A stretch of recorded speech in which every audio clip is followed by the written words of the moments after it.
Welcome back to the Out of the Rough podcast. My name is Nate, and joining me, not as always, but it is our friend of the podcast, Sauce. Sauce, how are we doing today? Doing great. I got 18 in this morning, so little rest up now, and back to the grind, preparing. We got a few golf events this week. Super excited to be on here, and thank you for having me. Of course, Jake is on a family vacation somewhere tropical, I'm assuming. So we're stuck here up in the Northeast, grinding away as usual. Sauce, how did your round go this morning? Hopefully good. It's certainly not my best. I can tell you the putter was on fire, but that was the only bright spot. Uh-oh. So not a great round. Well, let's hope we can find ourselves a winner here in the podcast to make up for that round of golf. But yeah, Sus, I know you've been on a few times before and whatnot, but tell the fans about yourself a little bit. What you got into it? What do you do, and why are you here? Yeah, absolutely. So I run my own account at Sauce Sports Bets, putting out stuff every single week, try to get out everything about, once, twice a day to put something unique out. But really, I love what golf can offer from an analytical perspective, from analyzing the game and understanding everything that's going on. It's such a variance-driven sport that you really don't see in other sports, and it's something where anyone can look at one golfer and have a million different opinions on his performance and where his future performance will take him.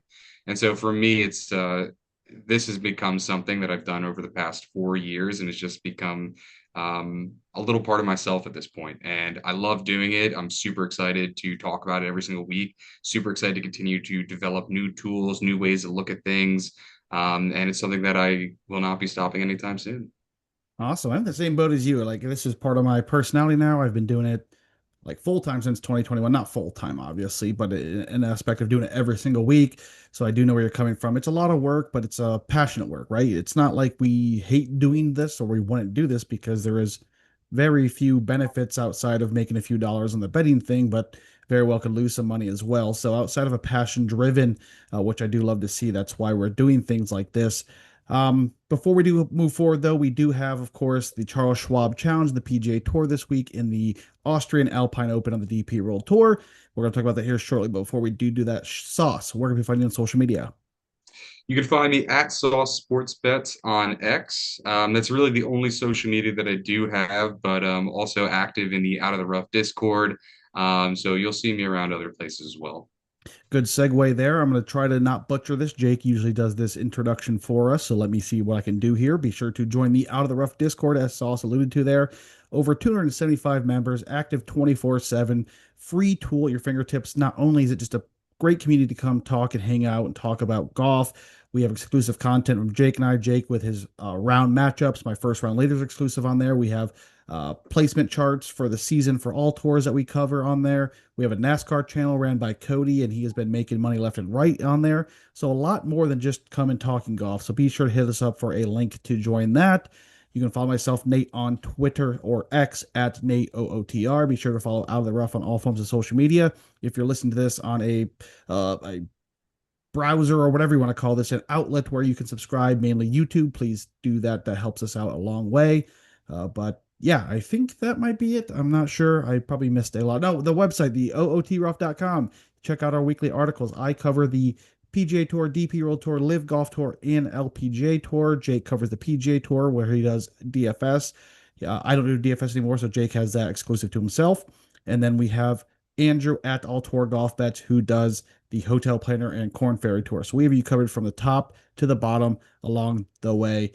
Also on the website, you can find my strokes gained putting per grass type completely free as well. Another tool for you guys, and you can subscribe to our newsletter on there. Send out every Tuesday morning, offering everything we offer in one full week. And the Out of the Rough one and done can also be found on there. A great tool and a fun game to play. Follow along, pick a different golfer each week. Prize money is scoring for the PGA Tour and DP World Tour. Never too late to join, so check that out as well. All right, I think that's it, Sauce. Let's head into the Charles Schwab Challenge this week. This is one of the more, uh, outside of being a signature event, it's one of the more prestigious events on the PGA Tour schedule. It's been around for a very long time, and golfers are playing for that coveted plaid tartan jacket and their name etched on the wall of champion that is adjacent to the first tee. This is a course, or excuse me, this was the return of golf, quote unquote, in 2020 following the pandemic shutdown. and this is one of the longest standing events on the PGA Tour schedule outside of Augusta National and the Masters being the only one that has been concurrent on the PGA Tour longer. You may also hear Colonial Country Club, where this event takes place, referred to as quote unquote Hogan's Alley, as Ben Hogan won this event 5 times. Field this week, nothing to write home about. JJ Spawn is the highest of the OWGR at 9 playing this week. You have Russell Henley, Ludwig Ahlberg, Robert McIntyre, Justin Thomas, Ben Griffin, and Hideki Matsuyama, all within the top 20 of the OWGR playing this week. Of course, Ben Griffin, defending champion, held off Matty Schmid by a stroke a season ago. And yeah, the course, the Colonial Country Club, is best described as a quintessential tree line positional course that does not require distance off the tee to be competitive here. A par 70 at roughly 7,200 yards, and offers some of the deepest history of any PGA Tour track on the regular schedule. There was a renovation in 2023 led by Gil Hans and Jim Wagner that was extensive, and the goal was restoring Colonial Country Club back to its roots, as a lot of these historic golf courses are. They're getting these renovations done to restore it to what it was when it was first made.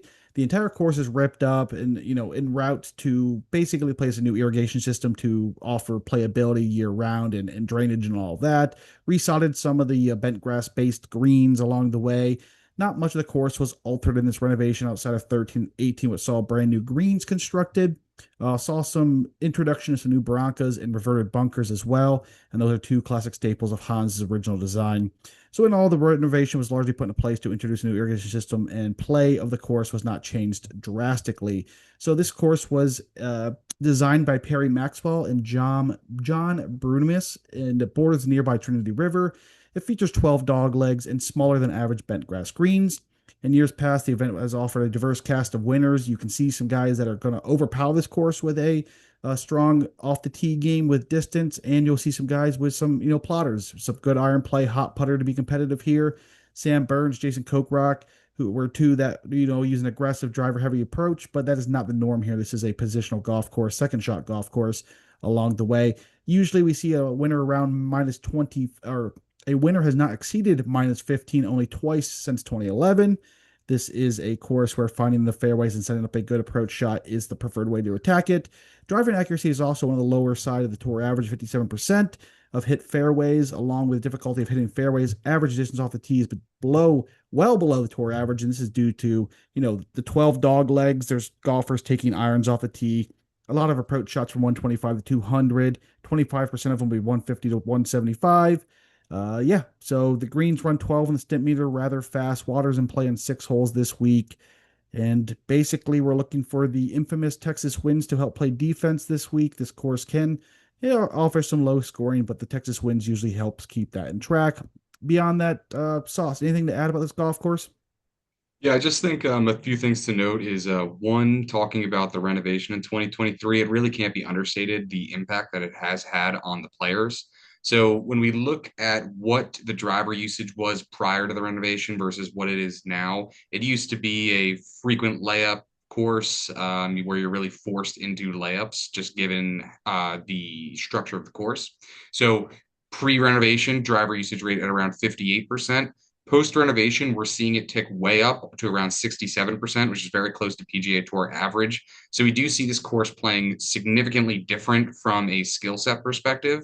Also, when you're looking at what has made up the scoring from a strokes gained perspective, off the tee has seen a massive spike versus pre-renovation, and we're actually seeing it well above the PGA Tour average over the last 2 years post-renovation.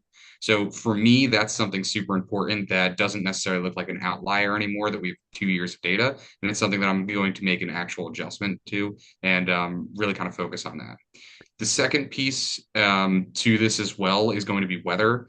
We're going to get some rain. Mm-hmm. We're going to get super hot temperatures. I think that also will kind of lay in a little bit more to strength off the tee and how that'll correlate to success this week. So that is going to be something that I'm paying close attention to this week. Perfect. Yeah, and of course, always adapting, as you mentioned there with those stats post renovation. This is a course that, Sauce and I've been doing this for a long time. We have this course history and all this data from 2021, 2022, 23 when we started doing this. And of course, everything is changing year to year. And prime example of that right there with that data presented to him. Also, I want to bring up the course history here. This is a golf course that course history is important. Maybe not so much since renovation, since we don't have a ton of data to go off of for those 2 years. But it's worth mentioning that of the last 11 winners, seven posted a T10 or better in at least within 3 years of winning. So that's something to note as well. And Justin Rose is the only player to win in the past decade on debut. So this is a golf course again that takes a bit of course history and some understanding to be competitive here as well. All right, now let's move into our betting cards. What people are coming here to see. Sauce, how many people you have in your card this week? So currently the card is at one. Okay, However, that is definitely subject to change. Unfortunately, I was golfing this morning, so I did miss some of the early gotcha. numbers, but I'm waiting to see how the market resettles a bit. Obviously, whenever Data Golf releases their odds every Monday, we see a pretty drastic change in the market that'll reshape once Pinnacle releases on Tuesday morning. So for me, there's only one thing actionable that I've seen all day, and I'm going to wait till tomorrow to see how lines continue to adjust. But I have a few that I'm watching. All right, perfect. I'll just lead things off here then with my first name that I clicked this week. It wasn't my first click, but the top guy on my card, and I can't believe I'm going to do this, Sauce. It's 2026, and I'm betting Ricky Fowler at 24 to 1 to win a golf tournament. This is blowing my mind, but I just could not ignore it. I mean, what are we looking at here with Ricky Fowler? He's currently fifth on tour in par four performance. He's 10th in scrambling, 13th in approximate hole from 125 to 200. 38th in tee to green, 39 strokes in putting bent grass, 39th in accuracy, 44th on approach. I mean, everything is ticking. And when Ricky Fowler was the Ricky Fowler we know and fall in love with, what was he the best at? He was the best putter on the PGA Tour. He was electric when it came to the putting. And I think we're getting closer to that. He is rebounding and finding himself with a better hot stick or hot flat stick, excuse me, along the way. Uh, let's see, he last played the PGA Championship where he placed 60th, made the cut there. That was no small feat. Both Sauce and I were on the grounds Friday at the PGA Championship, and it was a joy to watch that. Played so hard. I had so much fun for Sauce, and I'm sure you did as well. But prior to that, he was the runner-up of the Truist, placed ninth at the Cadillac, and eighth at the RPC Heritage. So that's three signature events with a runner-up, three top tens. What else is there to say? Let's take a look here. Course history, not in crazy, but he placed 16th here a season ago, 37th in 2024, and 6th in 2023, 57th in 2022. Some good course history here. And if we want to go back to that trend I mentioned, he does have a top 10 in his last 3 years of playing this golf event. So again, I don't really follow that stuff, just something worth noting along the way. But Ricky Fowler is hot right now. So 24 to 1 Ricky Fowler is where I'm leading things off, Sauce. No, I love Ricky. I mean, it's the best he has putted since 2019. He is seeing quite a resurgence with the putter. And aside from that, the irons are just absolutely on Yes. fire right now. It's the best part of his game currently. And I mean, the last time we saw this type of combination between his irons and his putter, he was winning, albeit in Detroit, but he was winning. So super in tune with you there. I love Ricky Fowler. Not necessarily the name I went for right away, but I do really like what he has to offer, especially at Colonial, where we know if you have really hot irons and a really hot putter, that can be enough. Look at Davis Riley. So Yeah. um, for me, the only bet that I've actually Okay. made so far, and I'll mention some ones that I'm monitoring. Um, but the only bet that I've made so far this morning was Alex Smalley at 40 to 1. Yep. Now, Yep. totally understand that Alex Smalley is not exactly the biggest pedigree in this field. There are plenty of better named golfers, even better named golfers in the same odds region. And also understand that he has a really poor course history here. He has his best finish is T27. He has a missed cut, a T40. It's just ugly. But what Alex Smalley is doing is he is having an incredible year with the putter. He is having an incredible year with the irons. And right now it's looking like everything's clicking.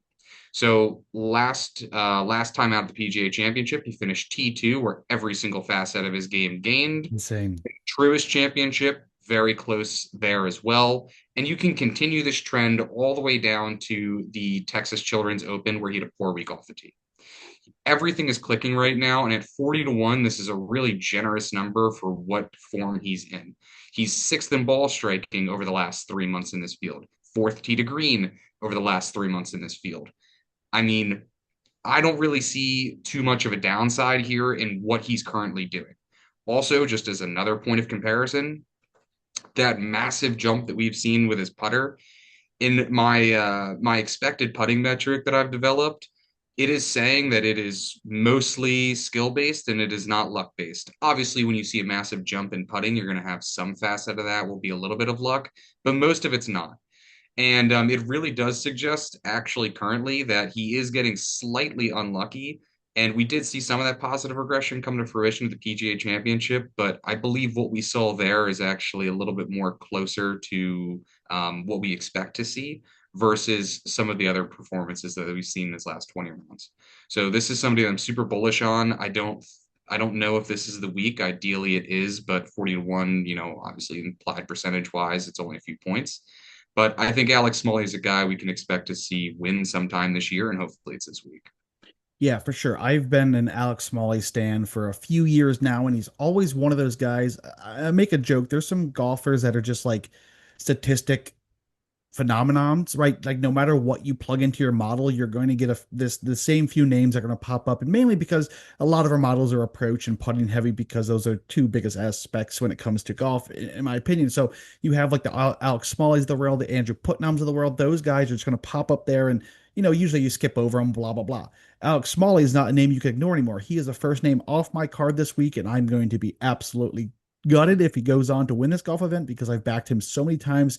I was on him, probably two, three times so far this season. He is phenomenal. And again, he's a name that doesn't strike anything in really anyone's mind. You don't see Alex Smalley and think, oh, okay, yeah, yeah, yeah. He's just a kind of a guy that's hanging around, but he's doing things at a high level, as you mentioned there. And I absolutely love that play. And I endorse that 100% Sauce. I appreciate it. We'll love me some Alex Smalley. All right. So I opted for this route opposed to the Alex Smalley route, and this is my first click this week, and we'll see how this goes. It's JJ Spawn, 32 to 1. I do love this play, and you talked about the driving metrics that have altered this course, and JJ Spawn's a guy who, can hit the ball quite a distance. I mean, he's a U.S. Open champion. Don't forget about that, defending either way. Good form also. He missed the cut of the PGA Championship. Again, that was a very difficult golf course. I'm not going to knock anyone for missing the cut of that event because, one too small errors there could make you miss the cut. There's no rebounding there. Before that, though, 14th of the Cadillac Championship, excuse me, 5th of the True West, 14th of the Cadillac, 25th of Heritage, missed the cut of the Masters, and then won the Valero Texas Open. So he's won the state of Texas so far this season. He placed 6th at this event a season ago, missed the cut here in 24, and placed 63 and 23. He is currently 8th on tour and approach. He's 14th tee to green, 16th in practice in the hole from 125 to 200, 20th in accuracy, 45th approximate hole from 150 to 175, and 61st around the green, 111th strokes gained putting bent grass. Not exciting, but JJ Spawn's an accurate golfer who too can crush the ball. So I think he has that ability to adapt post renovation, but still attack this golf course in an accuracy base if need be. If the driver isn't completely cooperating, the irons are hot. We just need to see a spike in the putting. We know what he can do with the putter when it is hot, circa 2025 PJ or US Open. But yeah, just a name I love with great value in this field. We're talking 32 to 1 in a field that's headlined by JJ Spawn's the highest guy in the OWGR, but you have like Ludwig Oberg, who we've seen not be able to finish his dinner. We have Justin Thomas coming off surgery. Hideki Matsuyama, who's been pretty much a no-show all season outside of blowing the WM Phoenix Open. You have names that none of those really strike fear in me this week. And there is a real debate that JJ Spawn could be the best golfer in this entire field, right? So it's hard to pass up a number at 32 to 1 on the defending US Open champion in a field like this. Yeah, and in Spawn, I think what we see this year is the irons are the same irons that we've come to know Mm-hmm. with JJ Spawn. It's largely been putting. That's been the problem. Yep. And I just cannot stress this enough. Like when we talk about putting, putting is so high variance. Like these golfers can drastically have putting changes just overnight. And I know it's not necessarily, something changed, whatever that might be, but Spawn is a super interesting candidate because most of his year-to-date putting issues have come from three tournaments. It's the PGA Championship, the Valspar Championship, and the Farmers Insurance Open, where he lost over 2 strokes per round in each of three of those. Like, this is not a golfer who's a horrendous putter. I Mhm. understand he's not necessarily good, Yeah. but he's not horrible. He's just had three exceptionally awful events that have dragged down his putting to an insane degree. I view him as actually one of the most unlucky putters on the PGA Tour right now, according to my XPutt metrics. So this is somebody that I'm bullish on. I think this will turn around at some point, and we've seen some flashes. Like he won the Valero for a reason, and the putter gained almost a stroke per round. We're in Texas again. You never know. Yeah, and putting is another interesting stat you talk about because someone can come out here and hit like 340 plus putts and they're going to have a strokes gained putting data an insane number because they stole a bunch of strokes of a green. And if it's a hole where it's a super difficult hole and they luck out and hit a super long putt, that's going to go a long way. So again, putting could be a completely variance, as you stated, and you talked about those three events that he lost about 2 strokes per round, which is absolutely horrible. But yeah, again, he's not the best putter on the tour. He's definitely not the worst putter. He's about an average putter. And the saying on the Out of the Ref podcast goes, if he can just putt to even, he has a chance. We say that so much on this podcast. Yeah, and you make such a good point too when we're talking about like how much strokes gained putting is related to some bomb putt or something like that. Here's just a awesome point of comparison that I'd love to talk about, especially because it's recent.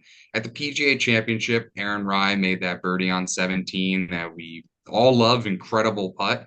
That putt was worth Yep. 1.35 strokes gained. That was 34% of his putting on the day, that one putt. That, let's be real, is he going to make another 69-foot sidewinding putter? Sidewinding putt? No, it's No. it's not it's not repeatable. So um there's a lot of variance when we're looking at strokes gained putting, and I think Spawn will probably be on the positive end of that at some point soon.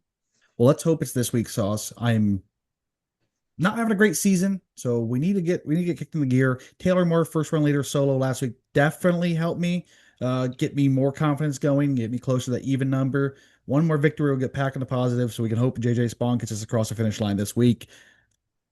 You want me to go on my next guy, Sauce? You got someone in mind to talk about here, or Yeah, so I can just go with some watch list names, okay, some guys that I'm monitoring their lines let's on. throw one So out there. the first one is somebody that needs no introduction. It's Ludwig Aubert. So he opened actually this morning at 12 to 1, Yep, and I just skipped right over that. unfortunately was golfing, so I missed that. Um, I would not have missed if I were to go back in time, I would have bet that. Okay. So for me, this is a situation where I'm kind of just waiting to see if I can get the line that I want, and if not, I'll pivot elsewhere. But Ludwig Bear to me is someone that's super interesting right now, and it's mostly because he has had a massive deficiency in his around the green game historically, and now we've seen that turn into a massive positive. He's only had, I believe, what is it, one one event this entire year where he has lost in strokes gain around the green. Similarly, he's only had one event where he's lost in strokes gain approach. Also, I'm not counting the Farmers due to his illness that week, so Yep. I'm bringing out the window. Outside of that, in the last 3 months, he's completely in a field of his own when it comes to both ball striking and tee to green play. And now people are going to be like, well, this is a short price for Ludwig Aubert being 10 to 1. Look at the field. This is a pretty weak field this week. I have absolutely no hesitation at what the number I'm targeting is 11 to 1 on betting Ludwig Aubert. Now, ideally, I'll get that 11 and I'll be able to do this. The other thing to note, sorry, two more things to note. When we're also looking at his variance at a week to week basis, it's become practically nothing. He is just racking up top tens like it's nothing. The only non top 10 he's had since March, since the start of March, is at the Masters, and it's a T21. So is that really that bad of a performance? I don't think so. No. And then the only other thing to note is we have some concerns around the putter, and I even understand those concerns.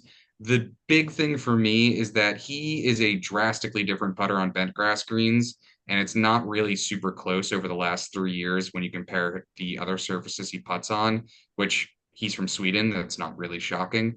So for me, this is something that I really am very interested in. Ideally, we can get an 11-1 to come around over the next day or I'm so. sure. We'll see. But I'll be monitoring this very heavily. Yeah, Ludwig Oberg. I'm a known Ludwig Oberg hater, I guess you can say, right? Tweeted recently that I believe Nicola Heisgaard may be a better golfer than Ludwig Oberg. Uh, and I know he is a world class talent, right? They rolled out the red carpet the second the guy stepped off, the college green and rolled it right out to him. He's got the what, two victories. One you can, fall series, then you have the Genesis Championship, which was played at Torrey Pines in the, 3 weeks after playing the Farmers. Either way, there are real concerns, right? I know Ludwig Goldberg is a world class talent, and I know he's going to be a multiple time PJ Tour winner in due time, and he's going to win probably a bunch of majors, and he has that ability in him. It's just super hard, right? Because his Sundays are scary. They are scary. There is a legitimate concern about that. We saw it the players this year. We saw it, a few other times. So there is that threat of betting him knowing that he just hasn't been able to close the door. Now you talk about the low prices, the 10 to ones, 11 to ones, and that scares a lot of people off. But when you're constructing your card, they pay the same, right?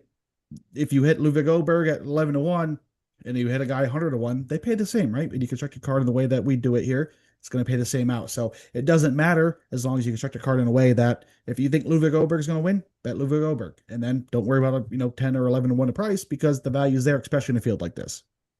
Yeah, and I know like the finishing concerns are obviously valid. I think Aubert is going to be one of those golfers that once he can figure that That's out it. and settle it down, it's going to be a really drastic scene where he is going to be rattling off wins every other week. Example, Um, Cam Young, same thing. Just yeah, and Cam Young, another guy who at one point in time struggled to close. I look at Matt Fitzpatrick as well as like a mhm. guy rattling off wins this year, and how much have we talked about that he's struggled to close over the past few years? Like, there's plenty of golfers that have not done well on Sundays, and then boom, switch flips, and they start rattling them off. Aubert, we'll see, but I view him as probably in that next group. for sure. And again, I'm right there with you. I'm just hating for no reason at this point. All right, moving down the card here. Next one. This is going to be a popular play. Rio Hisasune, 50 to 1. If you're scared of the golf tip checker or checkers, Wheel of Death, you might want to steer away from Hisasune this week, but there's a reason he's on the betting card. He's 8th in green regulations. He's 16th in par fours, 18th tee to green, 27th in accuracy, 38th on approach, 39th approximate for 152, 175 yards, 129 strokes gained putting bent grass. The concern there. 19th last week at the CJ Cup Byron Nelson, 35th at the PGA Championship, 45th at the Truist, 65th at the Cadillac, 60th at the RPC Heritage, 8th at the Valero Texas Open, 30th at the Valspar, and 13th at the Players. 6th at this event a season ago, missed a cut in 2024. Again, this is a guy that, what does he do with the best of them? It's, finds a fairway, approach plays phenomenal. Again, as the trend goes, you got to find a hot putter. I love to play guys who are electric on approach that just need to find a hot putter each and every week. And maybe that's why I'm not hitting outrights this season. But Hisasune's been close. His start to the season was phenomenal, right? We saw him first round leaders multiple times. We saw him in contention multiple times. I think this is a golf course in a situation where Hisasune could have a real chance. At 50 to 1, a fantastic number, a lot of value there. I'm sure it's bet down to probably 40 at this point. Haven't checked the odds tonight, been busy all day, but I'm sure it's going to bet down. Going to be a popular one, but I do love Hisasune at this golf course. Yeah, I love Ryo, and I think something that's pretty interesting about him is a lot of that strokes gained putting struggles that he's had this year is due to just horrendous lag putting, which Yeah. this is kind of the week where you can ignore that a bit Yep. with Small the greens greens. as small as they are. It's something where I would definitely pay a little bit of attention. There's a few names in this field that are just so bad with lag putting that it's crushed their strokes gained putting in general. And we play on plenty of courses, or sorry, not we, but they play on plenty of courses where the greens are massive, and that is a significant challenge. It's not really going to be here, and Hisatsune, geez, I've struggled pronouncing his name, really offers that upside with the irons and the putter that I think is a good bet here. yeah, mentioned it. Small greens with a quality approach play as well as he hits the ball, he's going to put the ball within striking distance because the greens are that size. Where if you find the surface, it's not going to be, completely hard to, you're not putting 80 foot to try to lag it up there and then tap one in, right? So, do love the point there, Sauce. Yeah, and I'll give another name that I'm Yeah, I got two more after this, actually and monitoring. So at this point, like it largely comes around, will I get the 11 on Ludwig Aubert? Will I not? One name that I just want to give out that's a really long number that I might just end up doing regardless is Mark Hubbard. yes, Um, Mark Hubbard is ugly. If you look at his stats, you likely see a lot of red flags. And I'm not gonna sit here and say that Mark Hubbard is some like elite golfer who's just being undervalued. He's not. But Mark Hubbard is flashing some of the hottest irons on tour right now. Um, Last 3 months, he is third in this field on approach. And I mean, it's like genuinely shocking how good the irons have been just even the past two events.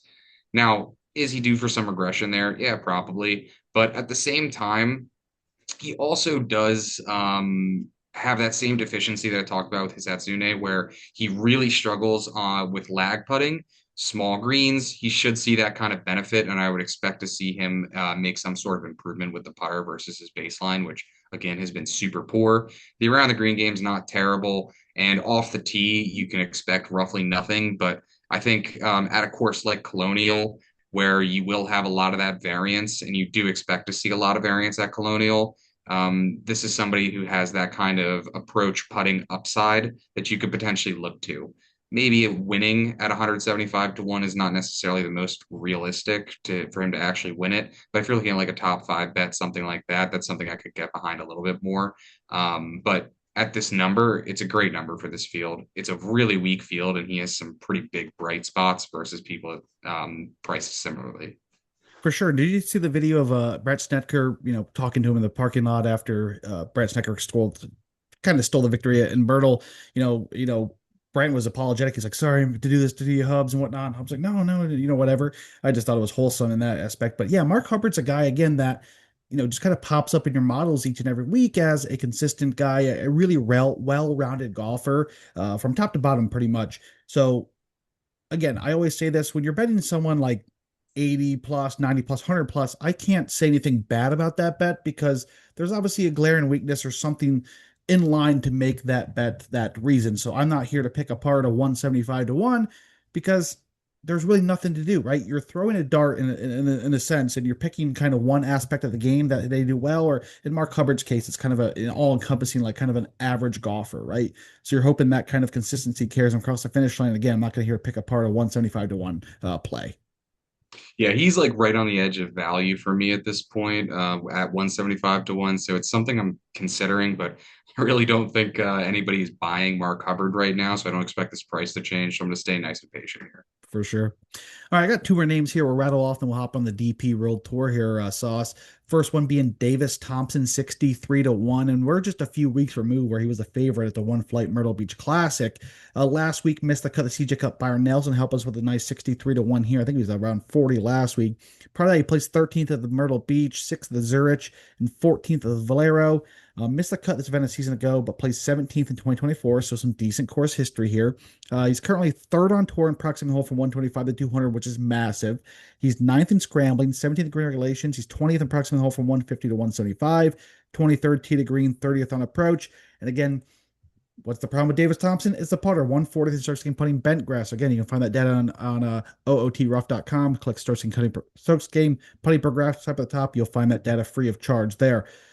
Gotta hope Davis Thompson can get that hot putter rolling. We saw one at the John Deere, what was it now, 2 seasons ago, and what he did there with the irons, and didn't really leave it up to putting because his irons were so well that year or that event that he just placed the ball so close that didn't really need the putter to carry him. I think this is a golf course where he can do the same. The irons are red hot right now. His tee to green game is red hot. His long to mid distance irons are red hot. So I'm hoping that again, smaller greens with his Hisasune talk we talked about, that he's placing the ball close enough where the putter isn't of a major concern this week.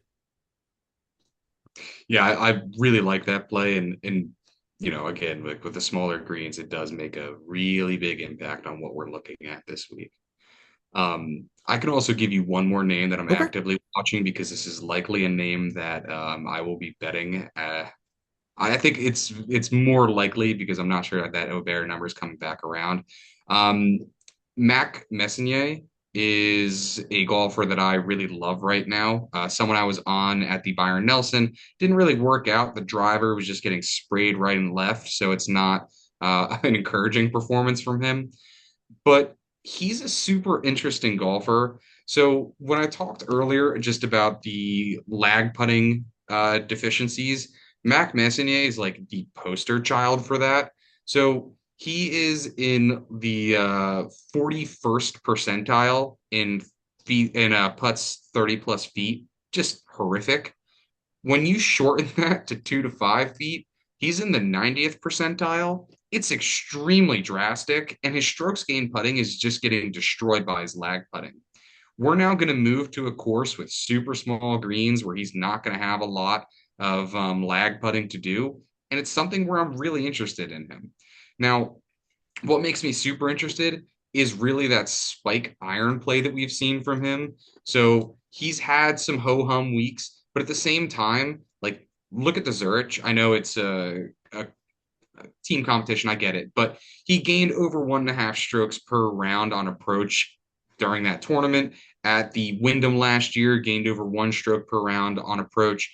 If the irons are clicking, I really love for him to be contending here. I'm not super worried with some of the deficiencies off the tee. I think he can make up for that in other ways. And I think this, if there was a great spot for him, I think it would be here. He also does have a T5 back in 2024 here, which I'm not a trend person and I don't believe in them. But if you were to go Same. with the trend, here you go. He does fit it. So he's someone that I'm really watching. I really like the 60 to 1 number. It's just about risk management for me. But if I'm not on Aubert, I will be on Messinier. Yeah, a guy I've played a few times recently, and you talked about everything to talk about there with him. Love to play, and again, a big number for. I would not be surprised if he won a golf tournament. Like he's not a name that if you saw on Sunday, you're like, holy crap, he won a golf event. Like we were essentially waiting for him to win a golf event. Yeah, 100%. And I think even like a year or so ago, you talked about him as like a rookie that you really liked. Hmm.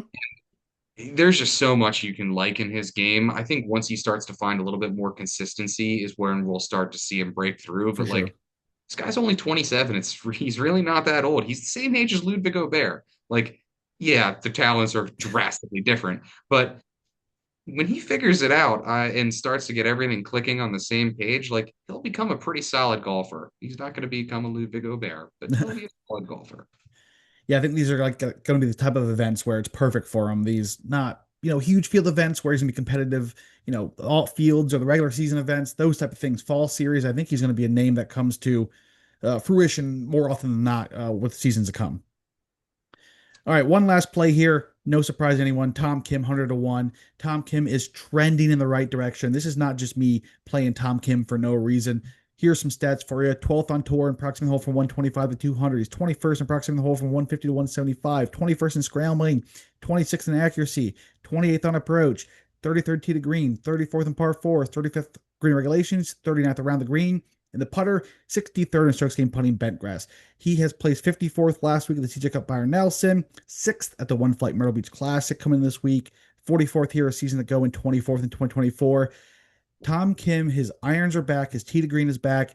The putter on bent grass has been rather good so far as well. He's 60th or 64th on tour in that. Tom Kim is coming back. And again, I play Tom Kim in the background no matter what happens each and every week if he's not my card because the FOMO of me being the Tom Kim guy and he wins, I'm not on him is there. But this is a realistic chance. He plays really good golf in Texas, right? This is where he lives when he's in the United States or has for most of his life. He plays great golf in Texas. This is a golf course that requires patience. And if you've ever watched Tom Kim play or golf, there's a lot of patience in this guy's game. One of the slower guys on tour to watch. But yeah, things are coming around. This isn't the same Tom Kim we saw last year or in 2024. His irons are red hot. Everything's red hot about his game. And again, I would not be surprised if Tom Kim were to win this golf event. Yeah, honestly, there's a lot trending in the right direction for Tom Kim, which, like, remember, this is a guy who was, on the Talking about trajectory he was on. We were talking about this guy's winning majors, right? So, the talent's certainly there, and the number is certainly there. There's plenty of worse bets at a number like Sahith Theegala and is going off at 66 to 1.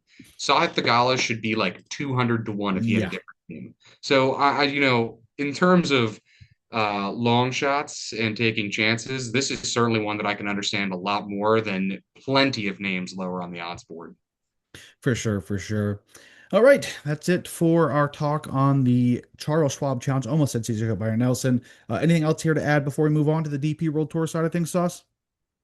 No, just my correction. Theegala should actually be 120 to 1, not 200. So I'll just say that. But that's it. I'm done with him for now. Yep, we know what we're talking about here.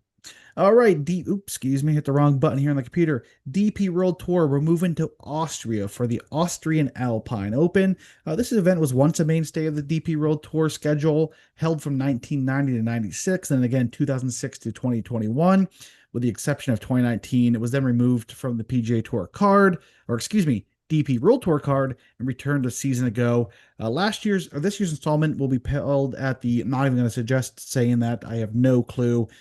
You have any you know Austrian speaking in your blood here to try to get this name correct, Sauce? I don't. I'm not going to be much help. And honestly, like my pronunciation in basically any form of language is horrible. So I'm a All bad right. guess. Just know that they're playing at a golf club in Austria by some mountains. First time this golf course has hosted this event. Last year was held at a different golf course as well. So if you're trying to follow some DP World Tour, please take note that is a different golf course from season to season. The event or the field this week, again, isn't the strongest field as we have some bigger events on the horizon here, but we do have Austrian native Sepp Straka, a multiple time winner on the PGA Tour, a four-time winner on the PGA Tour, coming to his homeland to look to claim victory. He'll be looked to become the first Austrian to win this event since Brent Weisberger did so in 2012. The likes of Casey Jarvis, Mikkel Lindberg, Daniel Hillier, Julian Guerre, Callum Hill, Weisberger, Freddie Schott, Eugenia Shakara, Nacho Elvira, and Adrian Otague help headline this week's field. Then we'll have some other Austrians such as Maximilian Steinecker and Lucas Nimchek as notable Austrians team up this week. Although a different golf course, we have Nikolai van Dellenhausen, who used this event to claim his maiden DP World Tour title a season ago. This golf course plays as a par 72 at roughly 6,921 yards. This is surrounded by striking panorama of the Tyrolian Mountains and blends natural parkland with mountain terrain. The front nine features a flat layout, including the fairways. The back nine shifts gears as it features hilly terrain. The fairways in the back nine are hilly, undulating, and more technically challenging. There are also several challenging water hazards littered throughout this golf course. Golfers will hit onto pristine greens. The greens are described as smooth and are slightly on the slower side. So again, we're used to golfers playing on greens that are out 11 or 12 in the stimp meter. These may play slower than that, which could throw a mental wrench into things that as golfers are so used to a average speed around 11 or 12. We're also looking for the ball to fly closer to the hole because runouts will be slower on these slower greens. Uh, yeah, the greens are also heavily bunkered and are strategically, that's a hard word to say, Sauce, place bunkers. So that adds the importance of approach shots as well. The second hole on this golf course is the most challenging, despite the flat and winding fairway. It is a par four that plays 4,005, or excuse me, 4,000. That's a monstrous hole, 453 yards. The signature hole here at this golf course is the Mousetrap in English. It's a par 3/16. It is a daunting par three that requires a shot over a small ravine. Weather this week looks just fine. Sauce, anything to add about this golf course event and or anything before we move forward? Yeah, just one other thing. They are playing at a bit of elevation this week, so that's always something to note whenever that Mm, happens. Some golfers just really do struggle whenever you play at elevation. It takes a lot of confidence in your yardages to be able to play well at elevation. So that's something that I'm kind of looking at with some of the golfers that I did bet on. Just are they comfortable playing in that type of setting? For sure, the ball's going to travel slightly different. So, you're used to your 6 iron doing this. It's going to be a few yards further. I don't know the exact number, but typically you're talking about 5 to 8% more when you're playing at elevation. Sometimes if you're playing like Denver or something, you could be closer to 10, or some of the South African courses could be closer to 10. But I don't think we're that high this week. So I'm assuming about 5 to 8 should be a comfortable range in terms of percentage added to your golf clubs. All right. So, Sauce, I have 5 guys on the card. How many do you have out so far? I have three. I don't even actually foresee myself expanding that really Okay. much. So All right, I'll kick things off here take then it to off. Yeah. keep rolling. I'm going to go with one of the favorites this week, and this is a guy I've never bet before. I don't believe it's Casey Jarvis, 25 to 1. My pitcher, I imagine he's going to be rather heavily tipped as well. But man, two-time winner of the tour so far, the Magical Kenya Open and the Invictus South African Open. He followed those victories up with a runner-up performance at Joburg Open. Very well could have won 3 straight on the DP World Tour, which I don't know if it's been done in quite some time. A 13th uh 13th place finish at the Hero Indian Open and the 22nd and the Sadao Open last week. Also played the PGA Championship where he made the cut, which again is no small feat. He's currently fifth on tour in approach. He's 11th in three-putt avoidance. He's 18th in both par fives and strokes in putting, 44th in scrambling, 66th in accuracy, and 113th out of the sand. Again, a guy I haven't really bet much, but a multiple-time winner on the DP World Tour, and winning twice on the DP World Tour is very challenging. This is a tour that you're traveling from country to country each and every week. You're playing different golf courses, elevation, non-elevation, different type of venues completely across the entire world. He was in the United States and back. I think he played the week after the PGA Championship as well. Did he play last week in the States? I believe he did. Oh yeah. So spoiler, he is on my card, and I will also talk about that Okay. specifically. All right, well, let's roll into it then. Yeah, so I also am on Casey Jarvis. Unfortunately I did miss the 25, but I got a 22 and a half, so it's That's actually fine. still fine for me. I don't see too much of a difference there. Um, I just want to pose this. What does Casey Jarvis's odds look like if he just doesn't go across the pond to play in the Masters, play in the PGA Championship, play in two PGA Tour events? What are his odds? Genuinely, I think his odds are easily sub 20 to 1. He played in the Indian Open. He opened at 15 to 1, closed at 20 to 1, and also like that's a better field. So for me, I'm willing to really overlook a lot of that. Like, sure, he missed the cut at the Masters. Oh well, like I don't really care. And I don't care what he did at the PGA Championship. Of course, that is not at all comparable to what he's going to see this No. week. I don't care about Myrtle Beach. I don't care about team golf at this urge.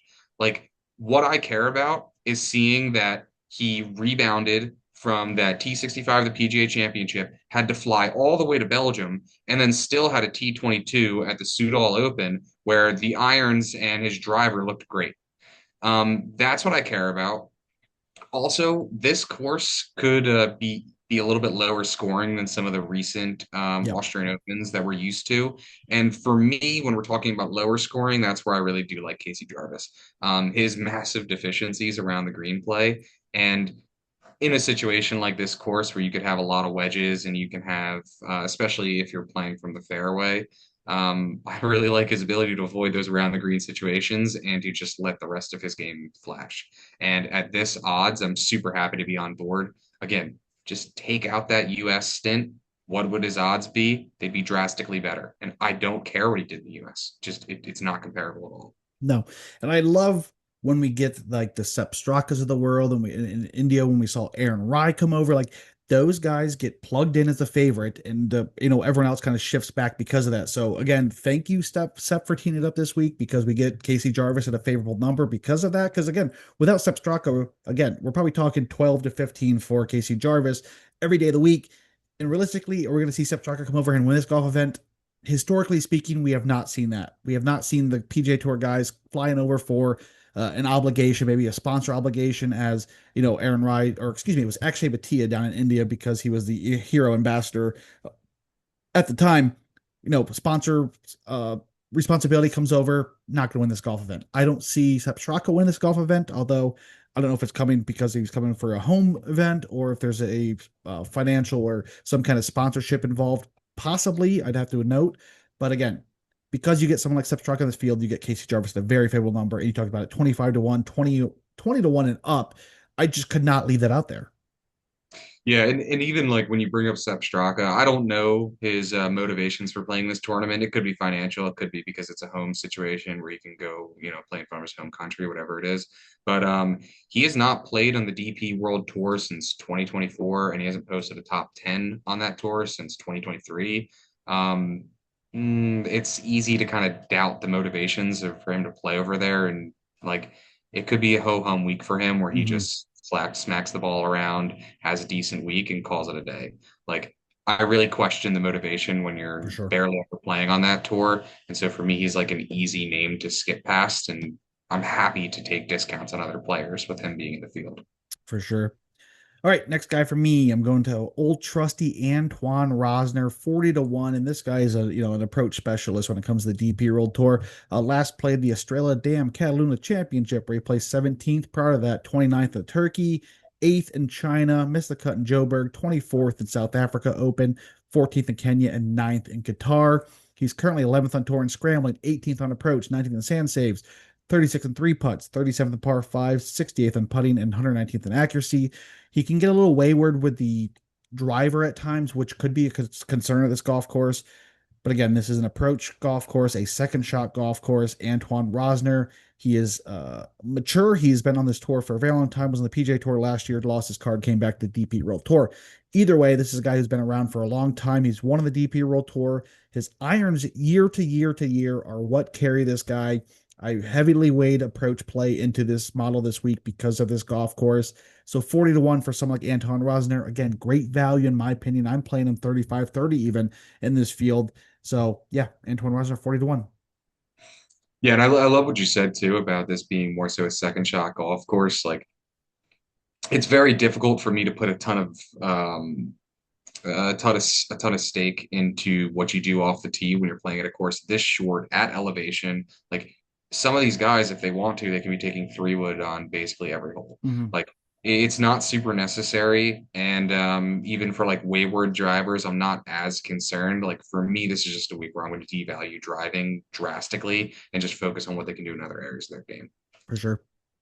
And with that, it leads into my next pick. So the first click I had this week was Michael Lindberg. I hope I like pronounce these correctly. That's my biggest worry anytime I talk Oh, about DP teams. World Tour is so hard because you have so many nationalities to worry about. But luckily I don't. I think this one is relatively That's really straightforward. straightforward. Hopefully I'm right. Um, for me, this is like a super interesting one because, when we're looking at this course, you're probably like, why the hell would you be betting a bomber at 33 to 1, whatever? Um, I look at this as a little bit different way with Lindbergh is I don't necessarily care about course fit with Lindbergh. I look at Lindbergh as one of those players who is super talented and has the ability to spike in every facet of his game to where there is no straightforward course fit. Will this be a good course fit? Probably not. But does he have the talent to win despite it not being a great course fit? Mm-hmm. Absolutely. And what I kind of point to is kind of like, and this is obviously an insane comparison because I'm not trying to make the comparison between the two golfers, but when Rory McIlroy won at Sawgrass last year, like that is probably the worst course fit possible for Rory, just given his ability off the tee. And yet he still won there because he just did enough with the other facets of his game that it overcame like the driver not fitting. That's kind of how I view Lindbergh, especially in a situation like this one, where yeah, the driver is his main thing. But when we talk about what his strokes gain make up the last 3 months, he's 37th on approach, 41st around the green, 21st putting. Like he doesn't necessarily have some kind of deficiency, and he shows massive spike potential like most weeks. Again, like this is a similar situation to Jarvis. He made the cut at the PGA Championship. Then he flew to the Soudal Open, still put up a T17. The irons looked like crap, but you know what? I don't really care. He's playing on short rest. He's got to deal with jet lag, etc. Now he's got an extra week to kind of prepare a little bit more. I'm very happy to be backing him. Also at elevation, he's from Sweden. It's something you should probably be comfortable with when you're looking at like some of the Nordic golfers playing at elevation. And then The other thing too, like when I talk about this, I don't really care about the course fit for Lindbergh. Um, Turkish Open, not an overly long course. He won there. China Open emphasized accuracy off the tee. He finished third place. Even the Sudal Open, which I put a little bit of an asterisk next to just because of him with that travel layover, he finished T17. It's a course that severely limited his Yep. driver. So this is a guy where his upside is just too high for me to care about course fit. Yeah, I like to relate him to another Swede who is on the PGA Tour now, and that's Jesper Svensson, who we saw on the DP World Tour the last few seasons, where back in 24, I believe it was, he won in China or India. Again, that was a bomber off the tee who has, good approach play, and he goes on to win a short positional golf course. That was a challenging golf course at the time. Same thing. This is a guy who can carry his game beyond just being a long hitter and hoping for a, 7,400 yard course to take the short guys out of it and then limit their field from there. Yes, Spence was the same way, competitive at any golf course because he was a premier talent. Look, he's on the PJ Tour now. Yeah, it's a super great comparison. Actually, they're very similar golfers where the irons are a little bit shaky, but the rest of the game is Yep. fantastic. Again, like I just don't necessarily worry about course fit when I look at Lindbergh, and even the DP World Tour is a tour where I devalue course fit Yep. in relation to the PGA Tour. Yeah, at some point we got to devalue like form. If you look at the last winners, like Richard Stern hadn't made a cut in 3 years and then wins a golf event. Like it's insane. All right, next I play for won't me. give away anything, but I actually like when you compare my models versus each other, form is drastically devalued in the DP World Tour model that I have. So it's like For sure. it For checks out sure. It's on insane. last That week. Richard Stern one was, I don't know how you could even possibly get there, but all right. First click this week for me was Kata Kanako, 52 to 1. Absolutely love this play this week. Why? He's the tour's best putter right now. No one's rolling the ball better than him right now. He's also third on tour in three putt avoidance. He's eighth in accuracy, 10th in scrambling, 12th in sand saves, 58th in par fives, 85th on approach. The 85 number isn't ideal, but we're talking about the tour's best putter at a 50, what was it, 53 to 1, somewhere around there. A massive number. Runner up last week at the Sudal Open, short positional golf course. Mysticia, the Cataluna Championship. Ninth in Turkey, a short positional golf course. 19th in China, same thing. 24th in Hero Indian Open, a very, very challenging, grinded out type of golf course there. And 23rd of the Hainan Classic, that's a long golf course. But this is a guy in great form, coming up a runner up, towards best putter. Irons are coming around. What else is there to say about him at 52 to 1? Ah, Nate, I'm so glad you brought him up. So not only do I just agree with what you're saying, but I put my money where my mouth is there, and I am also on Let's Koneko at go. Let's go. 53 to 1. Um, there's a lot to like here at this number in this field. And I'll start with this being obviously like a shorter course. He is certainly not long off the tee, so that's going No. to be a bit of a benefit.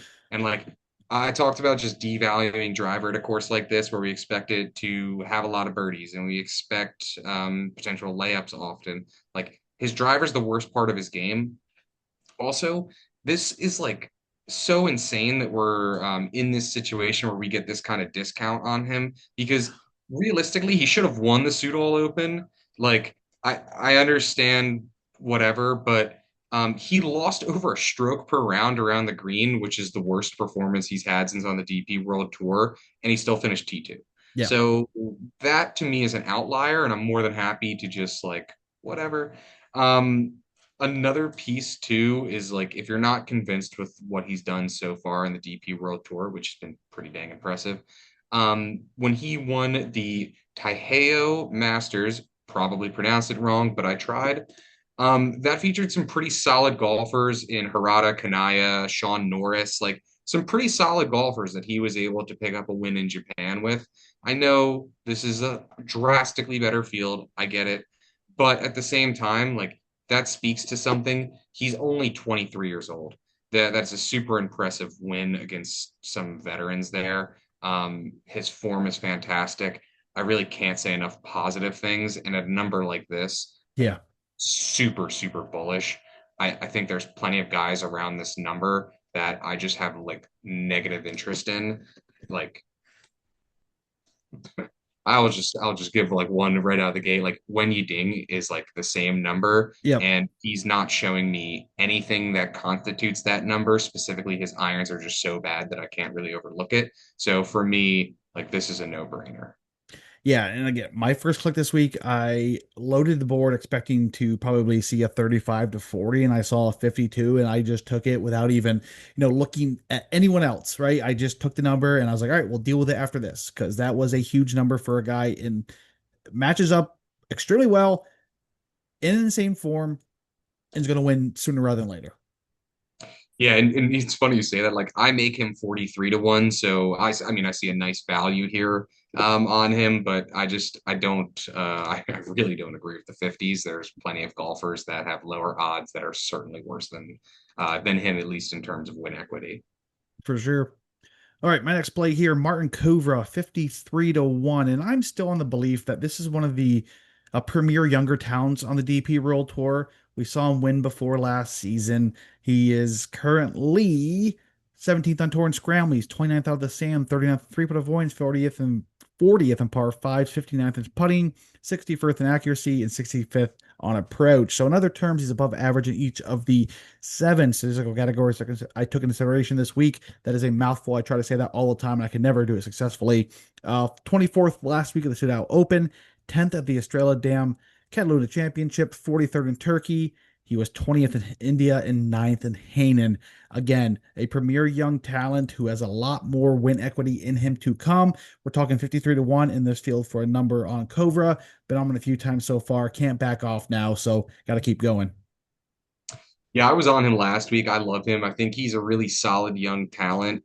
I didn't get there this week on him, but I do really like him. I see his number like a roughly fair, so I definitely don't have any issues with anyone betting on him. I really like him a lot. I wish I would have seen a little bit more Yeah. last week for me. I thought that was a really great spot. But again, this could be a really good spot. And like last week could mostly be an outlier with really poor putting. So he's definitely a name that I would monitor. Um, my card is done, but there's a few names that I'm kind of looking at to see if there's going to be any movement with their odds to see if it could get me on board.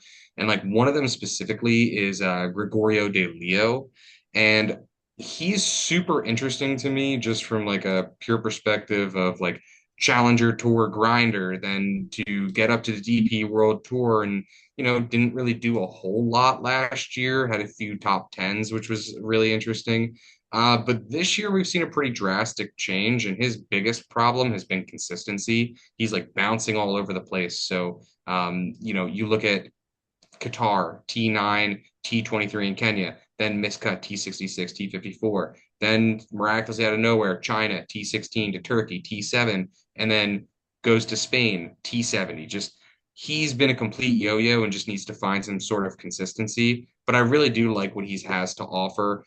He's sort of that same kind of mold as like a Casey Jarvis, although clearly not as good. But his around the green game has just been pretty horrific, and Mhm. that's really held him back a lot. I view this course as a course where I can probably ignore that to an extent Yeah. if it plays more like a kind of birdie fest type course, which I think it will. So he's a name that I'm looking at and that I'm monitoring, but no action on there yet. I'd like to see something in like the 85s. Yeah, one of the first names off my card as well. I didn't get to the point where I was looking at odd numbers on him, but he was on my short list. Took a little look at him and deleted him out. But do love everything you talked about there. One more play for you guys. I'm going real long here for Richie Ramsey at 300 to 1. A massive number for a four-time winner on the DP World Tour. I know 2022 was his last time he won, but he's currently ninth on tour in scrambling, 11th in accuracy, 53rd out of the sand, 49th in approach, 74th in par fives, 77th in putting, and 80th three-putt avoidance. Not a bad resume for someone who's 300 to 1. Missed a cut last week. This was out open, but he was 17th at Catalunya and 18th at Turkey. So we're talking about another guy, 300 to 1 with two top 20s in his last three starts. He's accurate. He can scramble rather well. The irons are okay. The putter is okay. We're about average in all of those aspects. Again, I'm throwing a dart at 300 to 1. I really don't have anything beyond that to say about him. Yeah, and he's another one of those ones where you can kind of look at like where he's really struggling, and he's getting absolutely crushed because of his lack of distance off the tee. Hmm. This is hopefully going to make a pretty big benefit for him. So that's definitely a name that I wouldn't mind if you're taking a massive dart Yeah, at 300 to 1. for sure. All right, guys, that'll conclude the podcast. We're talking here. Next week, we move to the Memorial Tournament, a signature event on the PGA Tour. I don't have the DP World Tour event in front of me, but I can try to figure it out for you right quick if there isn't even is one. Are we at the KLM Open next week? Is that my mathing, or are we off a week? Yeah, KLM Open. So we're moving to the Netherlands at the International next week on the DP World Tour. The Memorial next week is June already. I cannot believe how fast this season's flying by, Sauce. It's insane. This is the last tournament of May. The U.S. Open's right around the corner in 3 weeks' time. What do we got? The Memorial, right? The Memorial's next week, and then we have the Canadian Open, and then it's the U.S. Open. Yeah, How? yeah, we're right there. I mean, Jeez. it's super exciting. The U.S. Open is going to be awesome this year, and I am really, really, really looking forward to it. I have a few futures that I'm pretty excited about, so hopefully I can get a few more in there that'll keep me excited too. For sure. And spoiler alert, Sauce will be joining us, Jake and I, for that US Open podcast. So make sure you are hanging out until then. But yeah, one more time, where can we find you on social media, Sauce? Yep, I'm at Sauce Sports Bets on X. It's the only social media I have, but you'll see me in some Discord, see me around, so you never know where I'll pop up. For sure. You can find myself, Nate, on Twitter or X at NateOOTR. Be sure to visit ootrough.com for all of our golf content from the PGA Tour down to the Corn Ferry Hotel Planner Tours. Hit us up for our Discord, 275 plus members on there, exclusive content left and right, and just probably maybe a little bias here, the best community in all of golf or golf betting on there. It's a great community. It's very friendly, no hostility or anything like that. So be sure to hit us up for the link. And again, we'll check you or catch you all next week.